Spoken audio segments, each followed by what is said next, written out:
दोस्तों आज हम इस वीडियो में आपके साथ डिस्कस करेंगे ब्रोचिंग मशीन और क्लासिफिकेशन ऑफ ब्रोचिंग मशीन के बारे में। ब्रोचिंग मशीन की अगर हम बात करते हैं, ये एक सिंपलेस्ट मशीन टूल होता है जिसमें हम ब्रोचिंग प्रोसेस को करते हैं। ब्रोचिंग बेसिकली होता क्या है, वर्क पीस से हमें मटेरियल को रिमूव करना होता है और ब्रोचिंग करते समय वर्क पीस से ज़्यादा मटेरियल रिमूव होता है और सिंगल स्ट्रोक में ही हमारा कटिंग जो ऑपरेशन है वो कंप्लीट हो जाता है। क्योंकि ब्रोचिंग करने के लिए हम एक मल्टीपल टूथ कटिंग टूल का इस्तेमाल करते हैं, जो आपको ये डायग्राम में नज़र आ रहा है और जिसे हम ब्रोच या फिर ब्रोचिंग टूल कहते हैं। लाइट वर्क को करने के लिए जो ब्रोच है वो हाई कार्बन स्टील का बना होता है। प्रोडक्शन वर्क को करने के लिए यह हाई स्पीड स्टील का बना होता है और ब्रोचिंग कटिंग ऑपरेशन के द्वारा हम 6 mm या फिर उससे कम मटेरियल स्टॉक को ही रिमूव कर सकते हैं। और यहाँ डायग्राम में अगर आप देखें, इस डायग्राम में जो ब्रोच है उसको पुश करके मटेरियल को रिमूव किया जा रहा है और इसमें पुल करके मटेरियल को रिमूव किया जा रहा है। मतलब कि एक मल्टीपल टूथ कटिंग टूल को पुश करके या फिर पुल करके फिक्स्ड पाथ में वर्क पीस के ऊपर से रिक्वायर्ड मटेरियल को रिमूव किया जाता है। अब बात करते हैं कि जो ब्रोचिंग मशीन्स होती हैं वो कितने टाइप्स की होती हैं। वैसे तो ब्रोचिंग मशीन के अलग अलग डिज़ाइन मौजूद हैं, अलग अलग साइज़ और कैपेसिटी के आधार पर।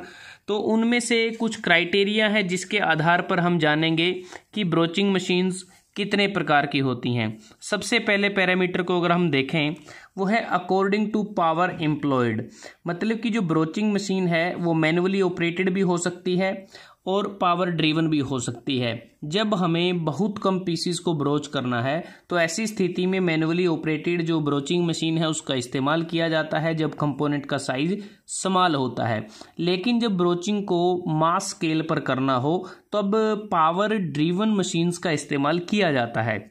उसके बाद है according to direction of broach movement in cutting. Cutting करते समय जो ब्रोच की जो डायरेक्शन है उसके आधार पर वो हॉरिजॉन्टल भी हो सकता है और वो वर्टिकल भी हो सकता है। मतलब कि हॉरिजॉन्टली भी हम जो ब्रोच है या ब्रोचिंग टूल है उसको पुल या पुश कर सकते हैं और वर्टिकली भी उसको पुल या पुश किया जा सकता है।